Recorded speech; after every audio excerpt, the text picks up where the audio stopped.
need to do as BAs in the context of how we can support and make sure that we have got a good traceability requirements. So again, going back to that, so in terms of formality, we need to identify what is the formality of requirement, how formal the requirement should be, how informal, what is the kind of style, what is the level of granularity that you're talking about. Is it high level? Is it very high level, which is epic level? Or is it story level, which is a sufficient level? Or should it be at the task and the technical task level or the acceptance criteria level, given when scenario? So what is it that you're talking about? How would you like me as BA to capture the requirements and specify the requirements?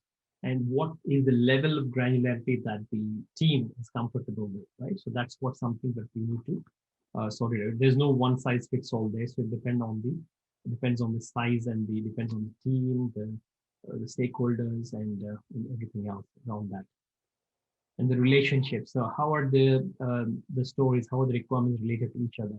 Is it derived from something? Is it dependent on something? Is it being satisfied by completion of something else? Is it validating something? Right? There are different types of relationships amongst the requirements as well.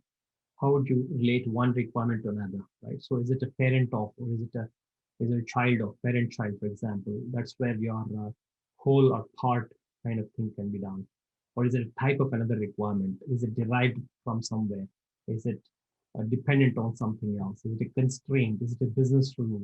All of these, again, are important for us to identify. And then that would again be leading us into the repository, traceability repository or requirement repository. In the context of traditional waterfall, I used some of the repositories and tools like Rational Suite, which has got Rational Requisite Pro. It's also called Rec Pro, colloquially. So Rec Pro is a tool which you use to just start with a Word document, and then you feed that to the Rec Pro. It would actually pull out all the lines of the requirements and then connect them, and you can qualify the requirements. You can add dependent this kind of relationships amongst the requirements. And then it automatically traces that to the next level of detailing, architecture, design, everything, etc. Whereas with Agile, we have got, for example, if you use Jira as a requirement management tool in Agile, Jira, Trello, or any of these kind of tools nowadays that you have got.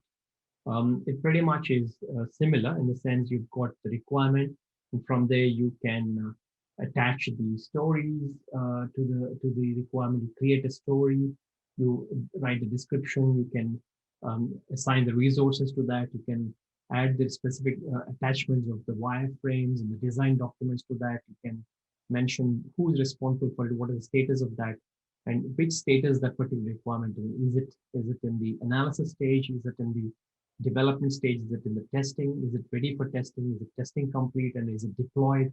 So you can actually run the story along the entire life cycle of the project and see where exactly it is and what is being operated or done on the story. So that's a very effective way of managing the requirements and